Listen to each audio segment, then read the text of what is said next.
Less grave neglect of duty shall include but not be limited to the following. A. Failure to execute lawful order from higher authority or tolerate any subordinate to ignore or ridicule any order, rule, or regulation. Ang ibig sabihin lang nito kapag ang isang opisyal o empleyado ay hindi sumunod sa utos ng mas mataas na opisyal, ito ay isang paglabag. Gayon din kung hinahayaan niyang ang kanyang mga tauhan ay hindi sumunod sa mga utos, may pananagutan sila sa less grave neglect of duty. Halimbawa, ang isang pulis ay inutusan ng kanyang hepe na maglagay ng checkpoint sa isang kalsada, ngunit hindi niya ito ginawa. O kaya naman ang isang supervisor ay hinayaan ang kanyang tauhan na hindi sumunod sa pulisya ng opisina tungkol sa tamang pagsuot ng uniforme. Sila ay isa sa ilalim sa less grave neglect of duty. B. Failure to make immediate correction or take appropriate action when a dereliction, irregularity, or violation of law or duty is being committed or has been committed in his presence by a subordinate under his command, or fail to report the same to his commanding officer within 24 hours. Ang ibig sabihin lang nito, kung ang isang opisyal ay nakakita na maling ginagawa ng kanyang tauhan, ngunit hindi niya ito pinagsabihan, pinigilan, or inulat sa kanyang nakatataas, siya ay may kasalanan din. Dapat ay agad siyang kumilos o ipaalam ito sa kanyang superior.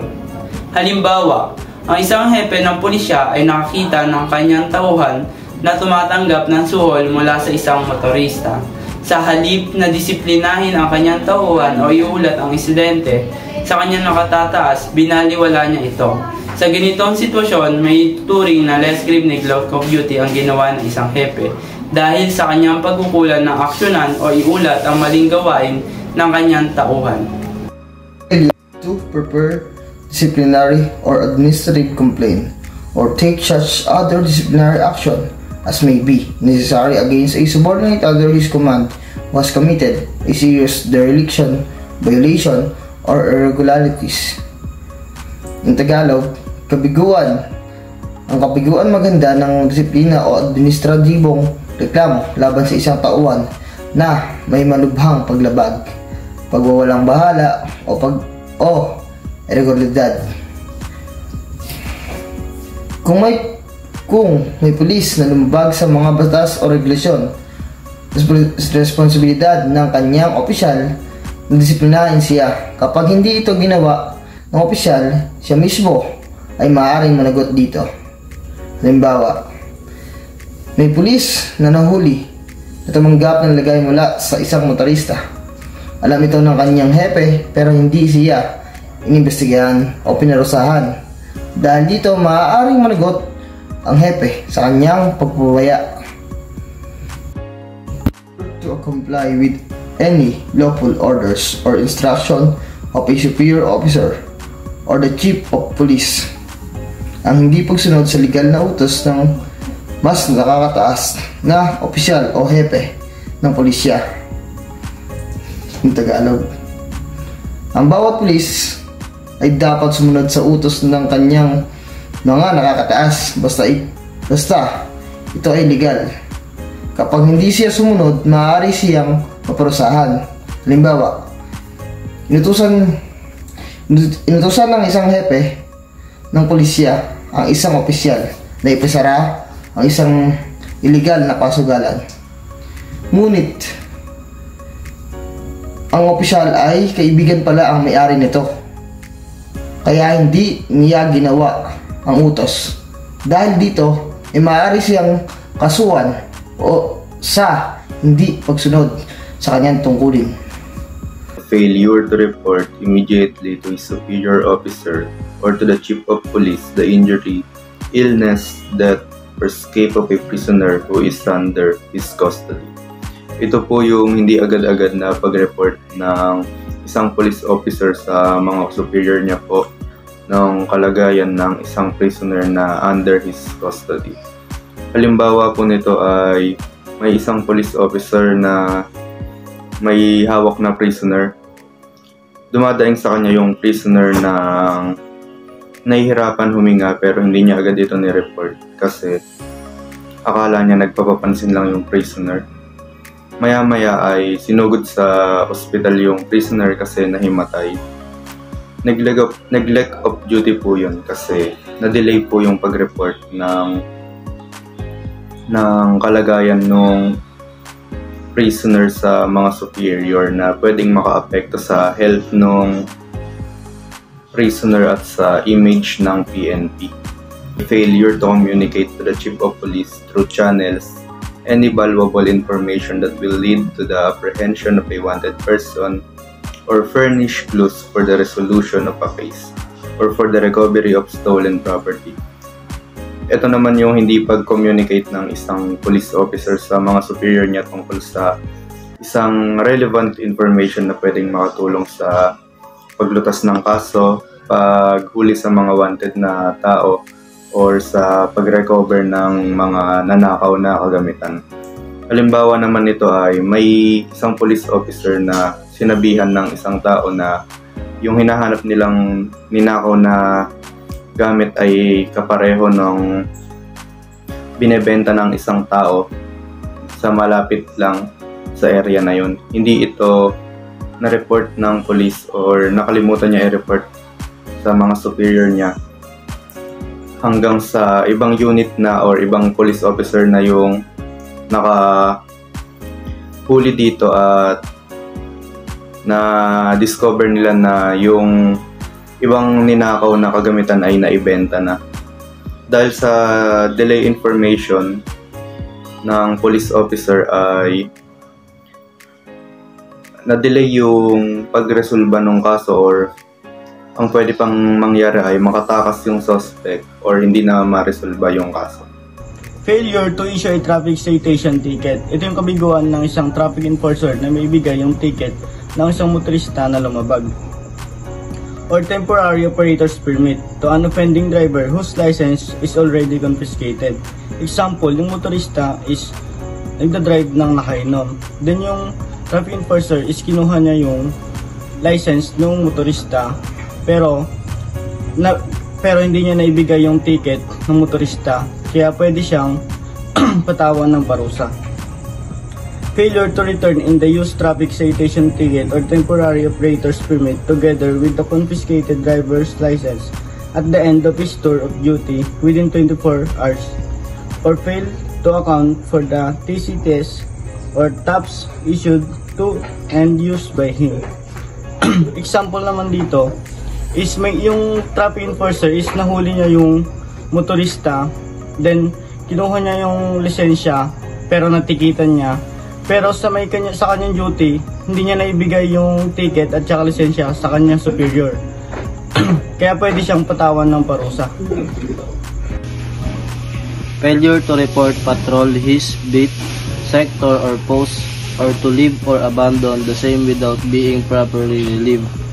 Fail to take appropriate action concerning vice condition in his beat and or giving written report of the same to his superior. Sinasabi lang po dito na hindi niya dapat iwan yung duty niya habang hindi pa siya nakakapag off duty kasi pag may nangyaring insidente na hindi niya inaasahan at wala siya sa duty is maaari siyang magkaroon ng parusa. Failure to report his superior officer with a reasonable period injury inflicted by him to a person or animal, damage or loss of government property while on or off duty.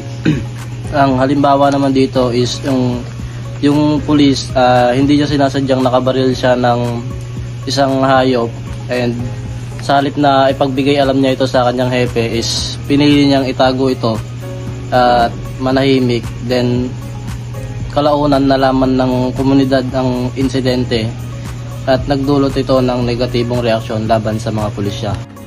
Failure to comply with the order of court of competent jurisdiction. Ibig sabihin lang po nito ang hindi pagsunod at hindi paggawa ng utos ng korte ay neglect of duty na po yon. So halimbawa po nito is nag-order po yung korte ng warrant of arrest sa police. Ina-arrestuhin niya po yung isang akusado pero dinedelay niya po at hindi niya po ginagawa yung pag-aresto. So isa po yun sa neglect of duty ng police.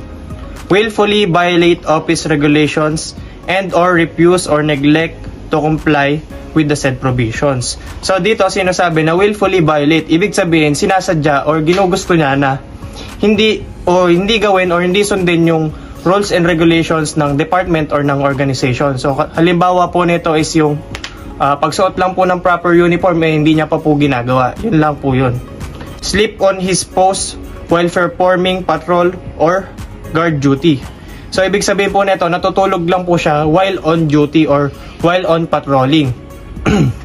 So dito po, halimbawa po nito is pag natulog po siya while nagbabantay po siya is pwede pong masalisihan siya or pwede pong malagay sa alanganin yung buhay niya at buhay rin po or yung seguridad din po ng publiko.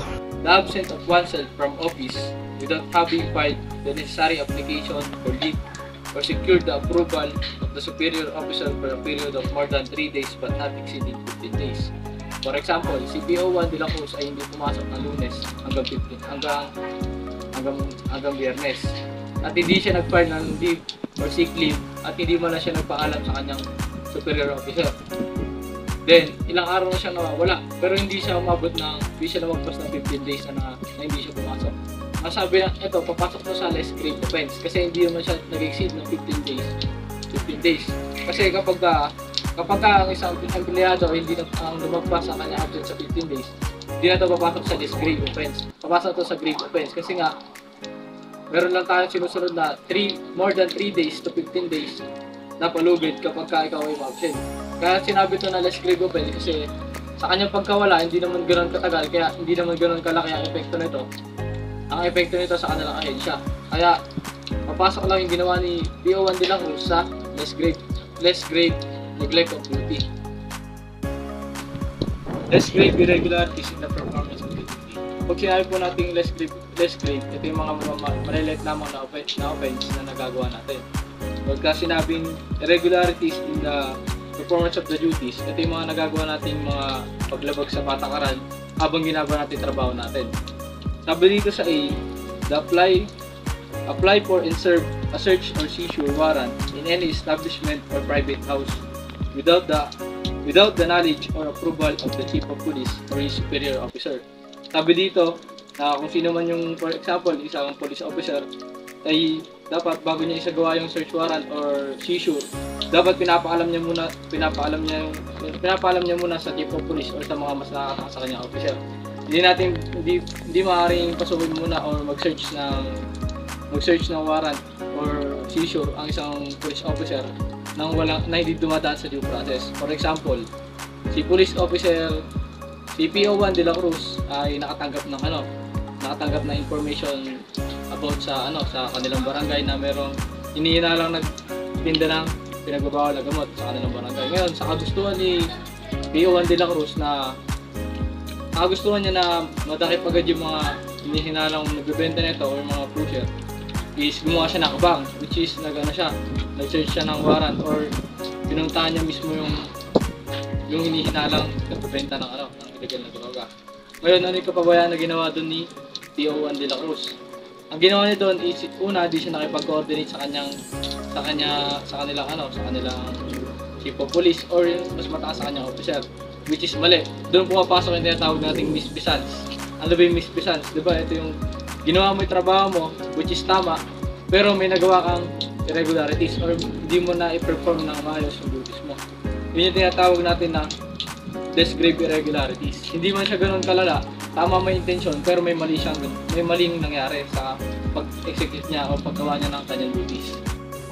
B. Use traffic violation reports which are not duly validated by the Land Transportation Office, LTO, Metro Manila Development Authority, MMDA, or City Municipal Government. Huwag gumamit ng traffic violation na hindi validated ng LTO, MMDA, or City Government. For example, yung hindi validated like photocopy of report, handwritten violation, report from unauthorized agency, at altered or tampered, ito yung mga report na minamodified yung traffic violation. C. Use traffic violation reports duly validated by the LTO, MMDA, or City Municipal Government. but are not issued to him for traffic enforcer work. Gumamit ang validated reports ng LTO, MMDA, ngunit hindi binigay sa kanya para gawin pagpatupad ng batas. Example, si Hendrix ay isa ring traffic enforcer. Nakahanap siya ngayon sa office nila ng validated ticket na inisyu ng LTO. Pero ang ticket na yon ay naatasan kay Marcos na traffic enforcer din. Ngayon, nagpa siya si Hendrix na manikit, which is mali yun. Dapat ang manikit ay si Marcos kasi siya naatasan manikit. B. Use the official insignia, markings, and seal of the police force in any privately owned vehicle without the authority of the Chief of Police Superior Officer.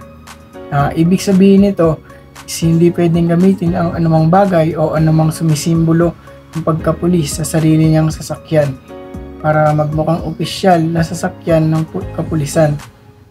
For example, si Juan ay may pribadong sasakyan at naglagay siya ng logo ng PNP o sticker na parang pampulis para mukhang otoridad siya. Ginagamit niya ito para hindi siya huli sa checkpoint at ito ay nangangahulugan na mali dahil ito ay labag sa batas. E.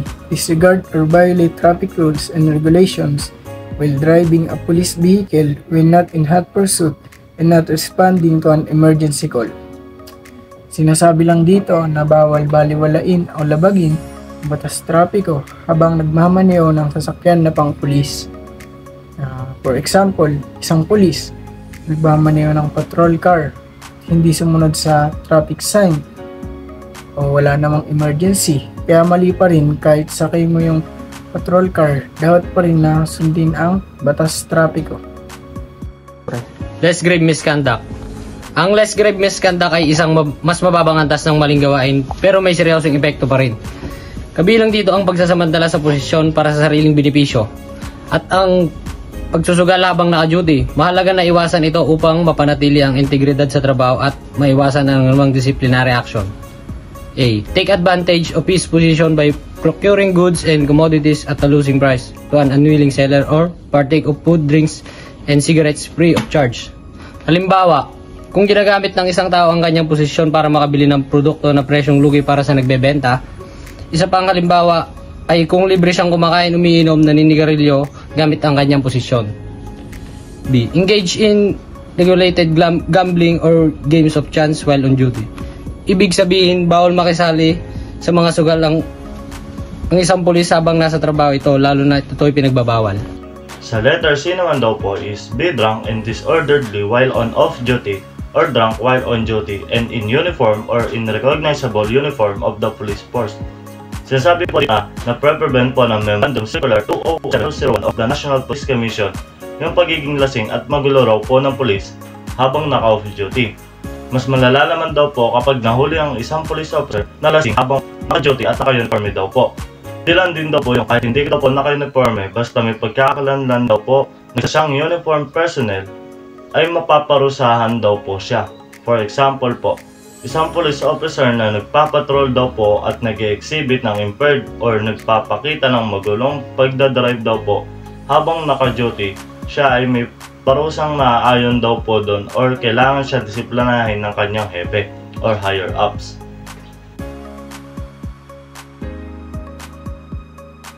On letter D naman po is maliciously intrigue against the honor of co-officer or indulge in the idle gossip or spread rumors that tend to discredit a member.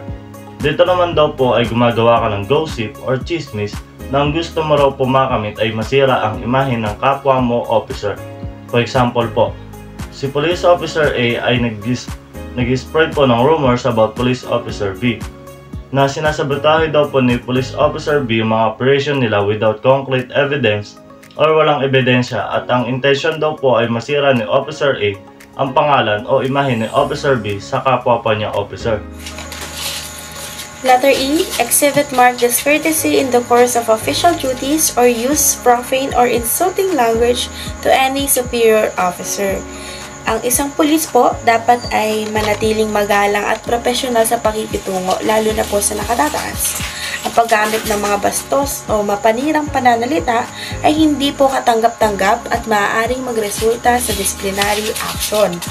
So, halimbawa po, ang isang pulis, pinagsabihan po siya ng kanyang hepe tungkol po sa isang pagkakamali.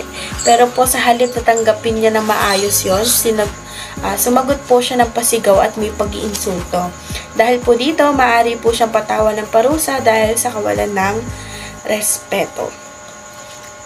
Sa letter F naman po, serve as escort or security officer whether on foot or by motor vehicle for any private individual regardless of his status in social and religious circles on any occasions, unless authorized by the chief of police or the appropriate official authorized to do so. So, ang isang pulis ay hindi maaaring magsilbing personal na security escort ng kahit sinong pribadong individual, maliban kung may pahintulot mula sa chief of police o iba pang authorization official. So, halimbawa po, kung isang kilalang negosyante ang humiling sa isang police officer na samahan siya bilang personal na security escort, kung wala po siyang opisyal na pahintulot, hindi po ito maaaring gawin dahil labag po ito sa alituntunin ng pulisya. Letter G. Take a trip abroad without approved leave and approval of the authorities concerned.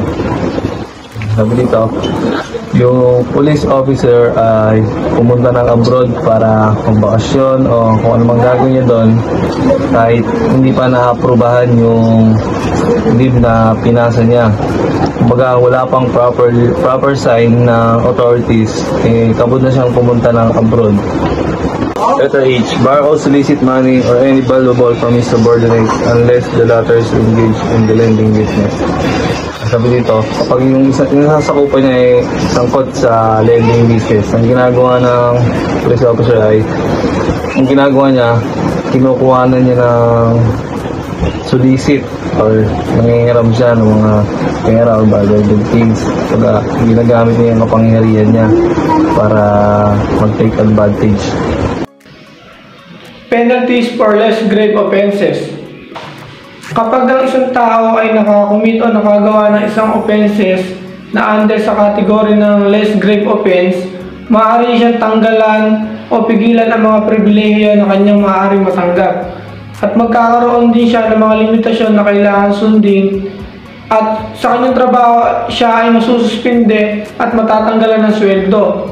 Ang pinaka-minimum na para dito ay 31 days to 40 days. Para naman sa medium period ay 41 days to 50 days.